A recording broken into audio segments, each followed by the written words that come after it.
Hello दोस्तों, मैं विक्रम कुमार और आप देख रहे हैं जय भीम लाइव। दोस्तों, आज की वीडियो बहुत ही खास इम्पोर्टेंट होने वाली है। दोस्तों, आज हम बात करने वाले हैं चमार जाति के बारे में। तो दोस्तों, चमार शब्द का सही मतलब और सही अर्थ क्या है, इसको लेकर हम आज इस वीडियो में हाजिर हैं।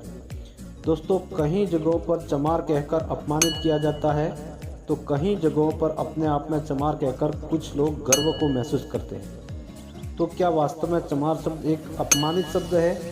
क्या यह घृणा का पात्र है, या फिर चमार शब्द का कोई राज है, या फिर उसका कोई और मतलब है?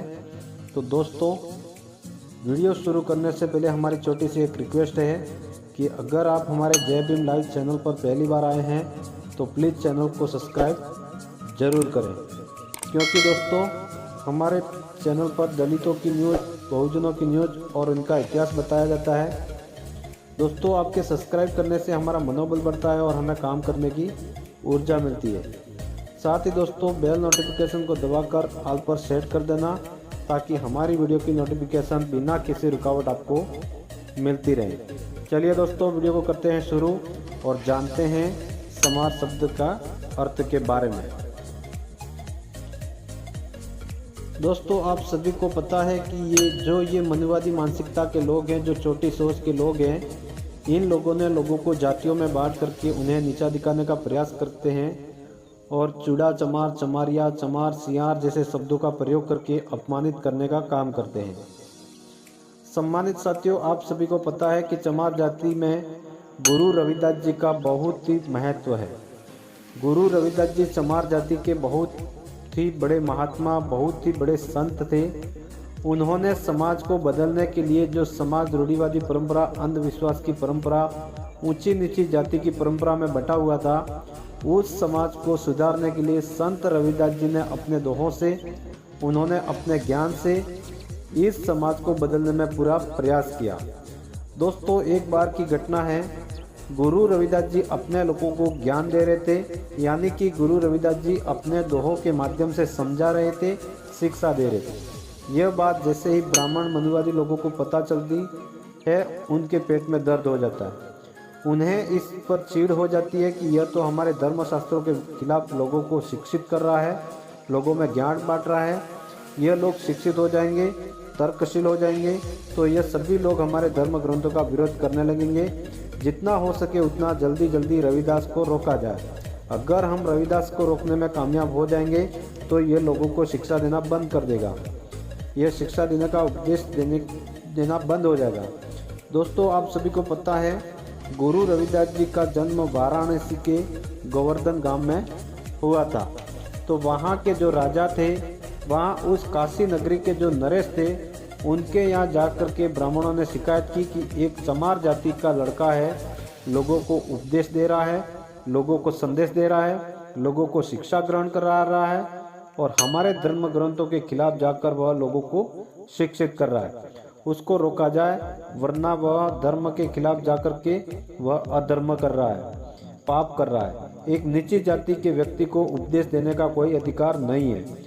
साथियों, जैसे ही राजा को शिकायत मिलती है, राजा अपने 2 सैनिकों को गुरु रविदास जी को लेने के लिए भेज देते हैं। सैनिकों को कहते हैं कि तुरंत पेश किया जाए, वो कौन ऐसा लड़का है जो इतना बड़ा अपराध कर रहा है। वह दोनों सैनिक वहां जाकर के गुरु रविदास जी का पता लगाते हैं, लोगों को पूछते हैं कि रविदास जी कहाँ मिलेंगे, रविदास जी का घर कहाँ पड़ता है। लोग बताते हैं उस कुटिया में चले जाओ, वहाँ संत रविदास जी भक्ति कर रहे हैं। तब वह दोनों सैनिक कुटिया में जाकर के गुरु रविदास जी को कहते हैं कि चलिए, आपको राजा ने बुलाया है। तब गुरु रविदास जी कहते हैं कि आखिर क्या काम है, जो भी काम है हमको यहीं पर बता दीजिए। वो सैनिक कहते हैं कि हम लोग आपको नहीं बता सकते हैं, राजा ने आपको बुलाया है, अगर आप नहीं चलेंगे तो हम लोग आपको ज़बरदस्ती ले जाएंगे। तब गुरु रविदास जी कहते हैं, हमारे साथ ज़बरदस्ती करने की कोई ज़रूरत नहीं है, मैं बिल्कुल आपके साथ चलूँगा। अगर वह राजा हैं तो उनके आदेश का पालन करना बिल्कुल हमारा फर्ज है। दोस्तों, गुरु रविदास जी चल देते हैं, लेकिन जैसे ही उनके गांव के कुछ लोग मिलते हैं, उनसे वह कहते हैं कि आप लोग साथ चलिए, राजा ने हमें बुलाया है। तब वह लोग कहते हैं कि आप चलिए, हम लोग आ रहे हैं। फिर कुछ दूर आगे जाते हैं तो गांव के कुछ और लोग दिखाई देते हैं। तब गुरु रविदास जी कहते हैं कि आज काशी नरेश ने हमको बुलाया है, आप लोग हमारे साथ चलिए। वह लोग कहते हैं रविदास जी आप चलिए, हम लोग थोड़ी देर में आपके पीछे पीछे आ रहे हैं। गुरु रविदास जी काशी नरेश के पास पहुंच जाते हैं। जैसे ही वहां हाजिर होते हैं और पीछे मुड़कर देखते हैं तब कोई उनको दिखाई नहीं देता है, यानी कि कोई भी व्यक्ति उनके साथ नहीं आता है। जरा सोचिए आप कि लोगों को कितना डर था, कितना दहशत था कि गुरु रविदास जी के साथ कोई व्यक्ति नहीं जाता है। दोस्तों गुरु रविदास जी वहां पहुंच कर के देखते हैं कि पहले से ही वहां पंडित पुजारी यानी कि ब्राह्मण लोग मौजूद रहते हैं, राजा भी रहते हैं और वहां पर आसपास राजा के सैनिक भी रहते हैं। तब काशी नरेश पूछते हैं कि रविदास ये बताओ कि तुम एक चमार होकर के लोगों में शिक्षित क्यों कर रहे हो, लोगों को ज्ञान क्यों दे रहे हो, लोगों को उपदेश क्यों दे रहे हो। तब गुरु रविदास जी बिना डरे कहते हैं कि महाराज आप एक राजा हैं और आप ही बताइए कि यहाँ पर कौन चमार नहीं है, यहाँ पर जितने लोग हैं इसमें से कौन व्यक्ति चमार नहीं है। क्या यह सामने पंडित बैठे हुए हैं वह चमार नहीं है, क्या आपके जो ये सैनिक खड़े हैं वो चमार नहीं है, क्या ये बाकी के आपके श्रेष्ठ लोग मंत्री बैठे हुए हैं वो चमार नहीं है, क्या राजा साहब आप खुद चमार नहीं है। जैसे ही गुरु रविदास जी ने राजा को चमार बोलते हैं वैसे ही राजा के जो सैनिक होते हैं वह गुरु रविदास जी को मारने के लिए हथियार लेके आगे बढ़ जाते हैं। इस पर राजा काशी नरेश अपने सैनिकों को रोक देते हैं और कहते हैं कि रुक जाओ, उनकी हत्या तो हम कभी भी कर लेंगे, लेकिन मुख्य कारण जानना बहुत जरूरी है। आखिर इस व्यक्ति ने बिना डरे मुझे चमार क्यों कहा। अगर इस राज से पर्दा नहीं उठेगा, इसका असली कारण पता नहीं चलेगा तो आगे आने वाले समय में यह एक सवाल बनकर रह जाएगा। इसलिए रुक जाओ और अपने हथियार नीचे करो। तब वह काशी नरेश गुरु रविदास जी से पूछते हैं कि आखिर आपने मुझे चमार क्यों कहा, यहाँ पर सभी लोगों को आपने चमार क्यों कहा, जाति के हिसाब से तो आप ही चमार हैं। तब गुरु रविदास जी ने कहते हैं कि हाँ महाराज, जाति के कैटेगरी में बांट करके मुझे चमार कहा जा रहा है, लेकिन जाति पक्षी और पशुओं में होती है, इंसानों की कोई जाति नहीं होती है। पेड़ पौधों की अपनी अलग अलग जातियाँ होती है, पशुओं की अपनी अलग अलग जातियाँ होती है, चिड़ियाओं की अपनी अलग अलग जातियाँ होती है, लेकिन इंसान की कौन सी जाति होती है, इंसान की कोई जाति नहीं होती है। तब गुरु रविदास जी काशी नरेश को कहते हैं कि महाराज, चमार शब्द का सही अर्थ, सही मतलब क्या होता है सुनो।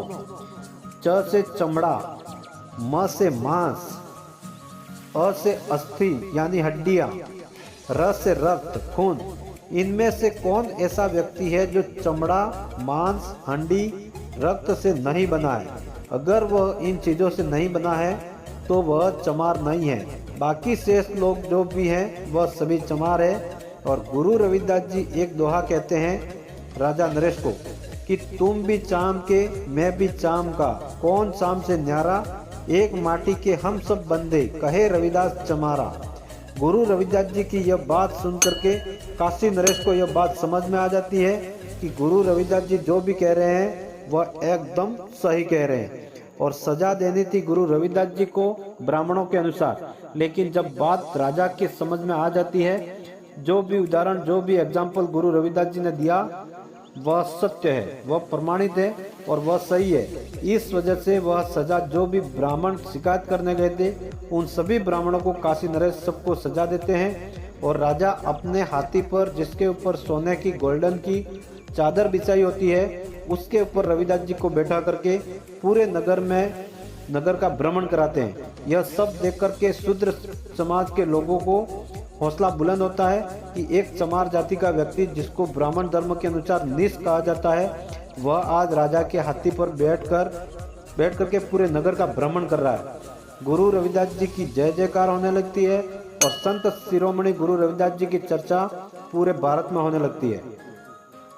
तो दोस्तों, आपको यह जानकारी कैसी लगी कमेंट में ज़रूर बताएं।